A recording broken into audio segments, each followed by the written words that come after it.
Em um tempo em que os destinos eram traçados por convenções e alianças familiares, uma jovem ousa sonhar com liberdade.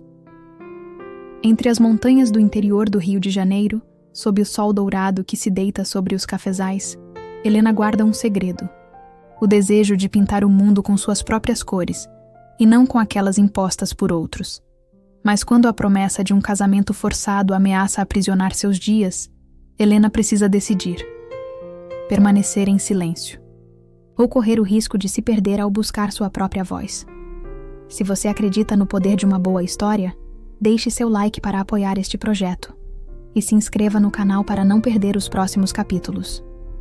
Esta é a história de uma fuga, de coragem e de um retrato que talvez seja sua única chance de liberdade. Você está ouvindo O Retrato da Liberdade. Capítulo 1. O sol ainda bocejava atrás das montanhas, quando Helena se inclinou sobre a pequena mesa de madeira, os cotovelos pressionando as bordas gastas pelo tempo. A chama da lamparina pendurada no teto lançava sombras dançantes sobre os rabiscos do papel, mas ela já não percebia o cansaço. Os olhos ardiam e os dedos doíam, mas seu traço seguia firme. Passara a madrugada inteira desenhando, guiada por uma inquietação que não lhe dava descanso. No papel, uma mulher tomava forma, altiva, de olhar decidido, vestindo calças largas e botas de couro, segurando pincéis como espadas. Era o retrato de um ideal proibido, uma versão de si mesma que só existia no mundo do grafite e do carvão. Passou o polegar sobre a sombra do rosto da figura, suavizando os contornos. Um suspiro escapou-lhe dos lábios, carregado de desejo e resignação. Mostrar aqueles desenhos seria um escândalo. Em sua realidade, uma jovem de boa família não deveria se interessar por arte, muito menos por liberdade. Filha única de um casal tradicional, vivia numa fazenda de café de médio porte, perdida entre as montanhas do interior do Rio de Janeiro, um mundo fechado, onde o futuro das moças era cuidadosamente planejado por terceiros. Sonhar em ser pintora era no mínimo subversivo, no máximo insano. Mas Helena continuava. Ocultava seus retratos sob tábuas do assoalho ou entre páginas, de livros esquecidos, como se escondesse relíquias sagradas. O corpo pedia descanso, mas a mente se recusava a desligar. Fechou os olhos por alguns segundos, tentando encontrar algum respiro em meio à ansiedade crescente. Foi então que ouviu as batidas. 3 toques rápidos, quase aflitos à sua porta. Helena, já está acordada? Temos muito a fazer hoje. O coronel Mendonça virá para o jantar e sua mãe quer que você esteja impecável, exclamou a voz de Amélia, a criada soando abafada pelo batente. Helena endireitou-se com um sobressalto, o coração acelerando. Com gestos apressados, fechou o caderno de desenhos e o empurrou sob o travesseiro, como quem esconde um segredo proibido. Já estou me levantando, Amélia, respondeu, forçando firmeza na voz. Enquanto os passos da criada se afastavam pelo corredor, Helena pousou a mão sobre o travesseiro. Seus olhos permaneceram fixos ali por um momento, como se aquele esconderijo frágil pudesse protegê-la de um mundo inteiro. As visitas do coronel Augusto Mendonça estavam se tornando frequentes demais, e cada vez mais claras eram suas intenções. Aos 19 anos, Helena já aprendera a decifrar olhares, e o dele era feito de posse, de antecipação. Seu pai, Coronel Joaquim, parecia aprovar o cortejo silencioso. Falava sobre o prestígio do coronel com entusiasmo, como se enumerasse os atributos de uma peça valiosa a ser adquirida. Helena apertou os olhos e esfregou as têmporas. Aquela noite teria mais um jantar, mais uma encenação, e provavelmente mais uma investida velada daquele homem que a observava como quem avalia um cavalo antes da compra. Engoliu em seco. Ai, santinha, coloque algum juízo na cabeça dos meus pais, sussurrou, tocando o pequeno pingente de cruz em seu pescoço e beijando-o com reverência. Sua fé, embora simples, era sua única aliada naquela casa que já não sentia como lar. O cheiro de café fresco e pão assado preencheu o corredor quando Helena desceu as escadas, os dedos roçando discretamente o corrimão esculpido em madeira de lei. A luz dourada da manhã atravessava as janelas, tingindo de âmbar o interior do casarão. Na sala de refeições, a mesa transbordava abundância. Frutas cortadas com esmero, queijos finos, geleias e uma variedade de pães alinhados como soldados em formação. Um empregado aproximou-se com discrição, colocando o prato diante dela. Helena acenou em agradecimento, mas o gesto saiu mecânico. Dona Elisa, sua mãe, estava sentada com elegância, como sempre, os cabelos presos em um coque discreto e o vestido claro sem um vinco fora do lugar. Seus olhos castanhos, semelhantes aos de Helena, mas menos inquietos, pousaram sobre a filha com um brilho que beirava a satisfação. Helena, querida, você poderia usar o vestido azul que chegou de Paris? Aquele com os botões de madrepérola, disse com suavidade, embora sua voz carregasse a doçura de uma ordem disfarçada. Helena sentiu o garfo escorregar entre os dedos. O vestido, aquela peça sufocante e ornamental que fazia seu corpo parecer de porcelana, mas tirava-lhe todo o ar. Um presente de aniversário que vinha carregado de expectativas alheias. Mamãe, aquele vestido mal me deixa respirar, rebateu, antes que pudesse conter-se. O silêncio que se seguiu pareceu congelar o ar ao redor. A mãe de Helena arregalou os olhos, surpresa com a ousadia da filha. O pai, por sua vez, abaixou lentamente o jornal e a encarou. Seus olhos escureceram, e as rugas da testa se intensificaram como rios secos sob sol forte. Você usará o que sua mãe determinou, disse com voz grave. E espero que saiba se comportar esta noite. O coronel Mendonça é um homem importante e tem demonstrado grande interesse em nossa família. Helena baixou os olhos. Sentia-se encurralada. Aquilo não era apenas uma escolha de vestuário. Era uma sentença disfarçada. O garfo repousava, agora imóvel, sobre o prato. Sua fome desaparecera. Ela desejava desaparecer junto. Mais tarde, quando o sol já se escondia atrás das colinas, Amélia ajustava o corpete do vestido com dedos firmes, puxando as amarras como quem prende uma ave em sua gaiola. Helena arqueou-se levemente, um gemido escapando ao sentir o tecido apertar contra suas costelas. Ai, Amélia, está apertado demais. Perdão, senhorita, mas sua mãe foi muito clara nas instruções, disse a criada sem crueldade, apenas resignação. Helena tentou respirar fundo, mas o ar lhe parecia raso. Ao se olhar no espelho, viu uma jovem, impecável. O vestido azul realçava sua pele clara. Os cabelos castanhos estavam presos com graciosidade, alguns cachos caindo suavemente sobre os ombros. Um rubor leve pintava-lhe as bochechas, e os olhos brilhavam, mas não de alegria. Era um brilho de resistência. Deseje-me boa sorte, Amélia, disse, forçando um sorriso.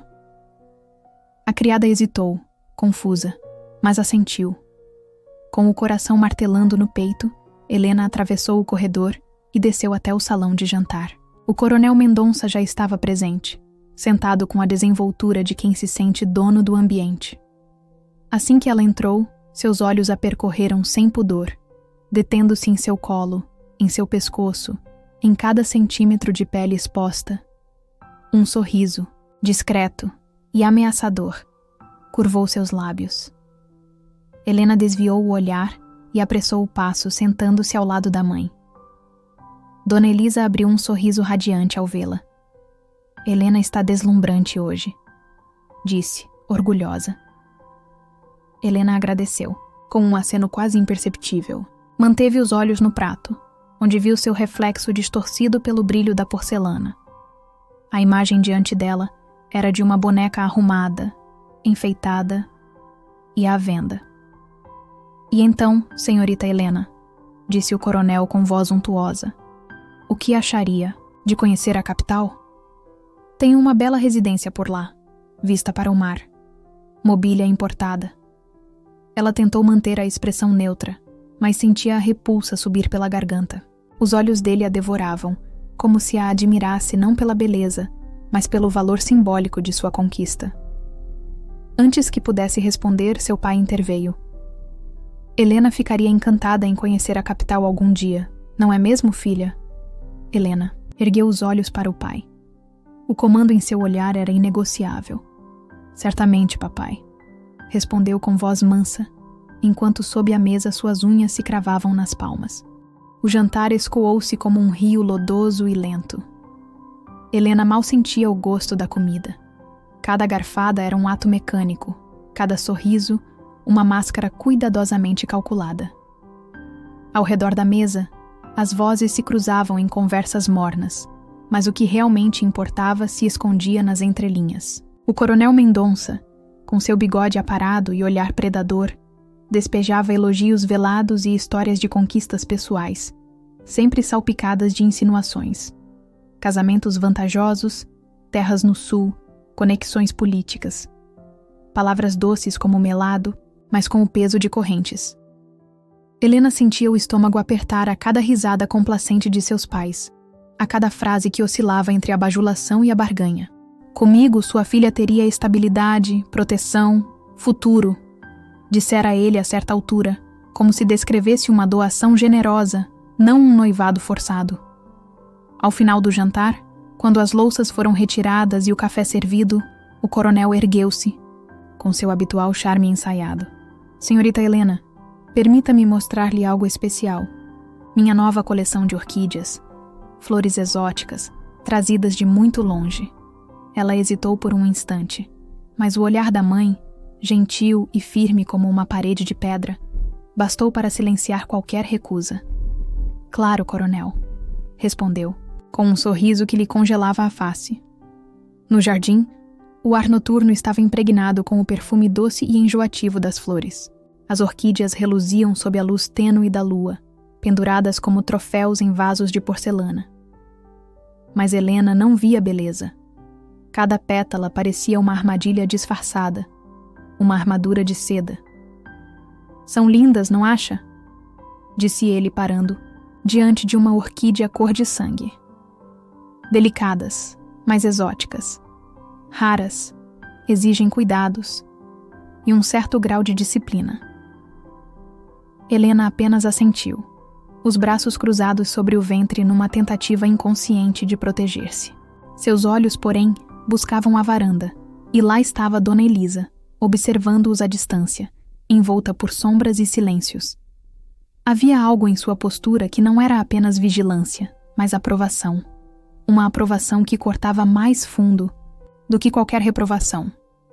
Vejo muito potencial em você, Helena, disse o coronel, dando um passo à frente.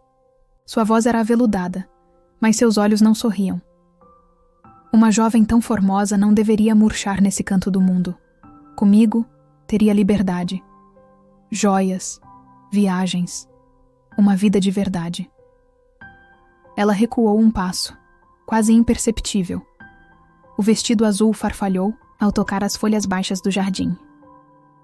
O senhor é muito gentil, coronel, respondeu com esforço para manter o tom polido. Mas ainda não penso em sair da casa de meus pais.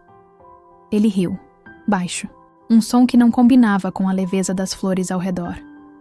Isso pode mudar mais rápido do que imagina. Seu pai e eu temos tido ótimas conversas sobre o seu futuro, murmurou, aproximando-se ainda mais. Sua mão tocou-lhe o braço, leve, mas firme, como se marcasse território. Helena estremeceu, e não apenas de frio. Havia algo possessivo naquele gesto, algo que a fez sentir-se não como uma jovem cortejada, mas como um bem negociado. Ela forçou-se a sorrir, mesmo que por dentro sua alma gritasse. Espero que sejam boas conversas, coronel.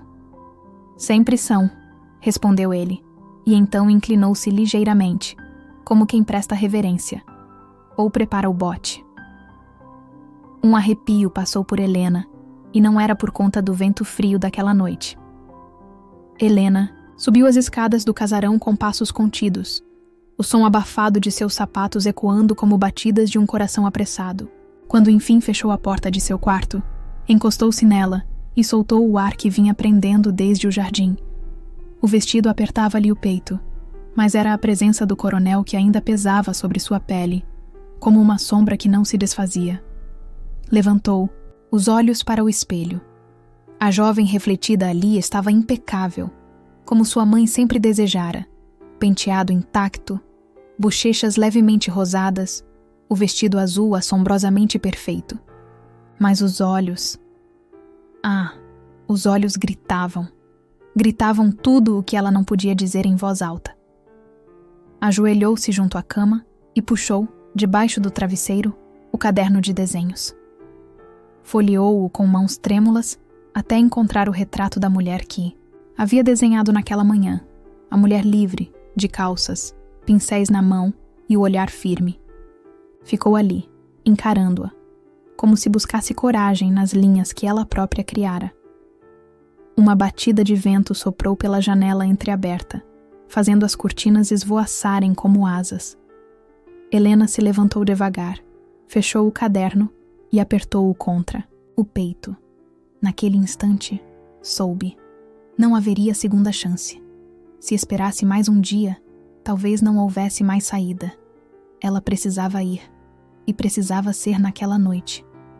A ideia surgiu como um relâmpago, não planejada, mas inevitável.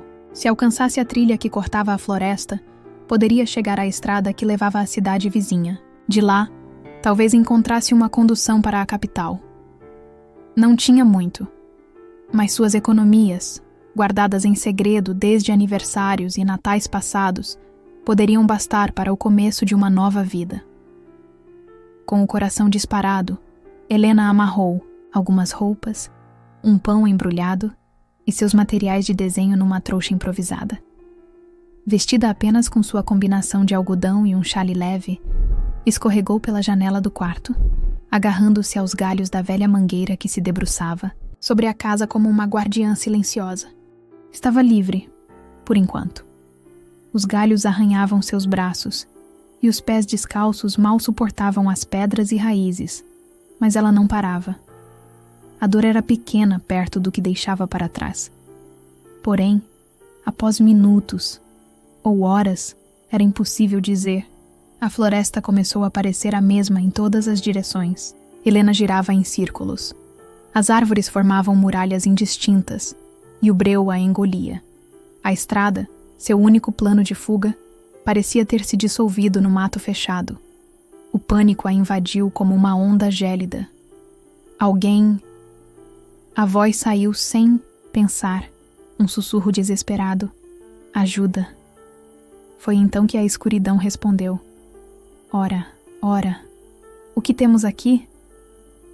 A voz grave e familiar arrepiou sua pele como uma lâmina fria. Helena congelou. O ar parecia ter se tornado sólido ao seu redor, impossível de respirar. Virou-se lentamente, o coração batendo tão forte que sentia as têmporas latejarem. A silhueta do coronel Mendonça surgiu entre as árvores, recortada pela penumbra como um vulto saído de um pesadelo. O brilho faminto em seus olhos era como o de um predador prestes a atacar. Helena sentiu as pernas fraquejarem. Que coronel... A voz dela falhou antes mesmo de se formar. Eu estava apenas... fugindo como uma criminosa? Disse ele com um sorriso que não alcançava os olhos. Ou talvez... me procurando? Ele deu um passo adiante. A luz da lua revelou o sorriso enviesado em seus lábios, lento e doentio. Preciso dizer... essa roupa é infinitamente mais interessante que aquele vestido azul. Helena recuou num salto, o coração agora descompassado em pânico. Uma raiz traiçoeira fez com que quase caísse. Ela se agarrou a um galho seco para não desabar. Fique longe de mim, gritou, mas sua voz saiu embargada, fina, quase infantil. Ora, não seja ingrata, murmurou ele, avançando mais. Estou oferecendo proteção. Uma moça como você, sozinha, no meio do nada, sabe o que pode acontecer? Tantas coisas horríveis. Helena deu meia volta e tentou correr, mas ele foi mais rápido. Um puxão violento a fez girar nos calcanhares. A mão áspera do coronel cravou-se em seu braço, os dedos como garras. Ela soltou um grito abafado enquanto era arrastada contra uma árvore. O tronco bateu em suas costas com força, e a dor foi seguida pelo hálito quente e azedo de conhaque. invadindo seu rosto. Ela virou o rosto, tentando escapar daquele fedor. "Ninguém vai ouvir você gritar aqui", sussurrou ele, sua voz viscosa como veneno. "E mesmo que ouvissem, uma mocinha que foge vestida assim, quem acreditaria na sua palavra?" Helena tentou se soltar, mas seus braços tremiam, fracos de medo. Ainda assim, chutou, arranhou, mordeu o que pôde. Suas unhas cravaram-se na pele dele, enquanto lágrimas quentes e silenciosas desciam pelo rosto. Mas não era só medo. Era indignação, nojo, raiva. Ele a pressionou com o corpo, a respiração ofegante e animalesca.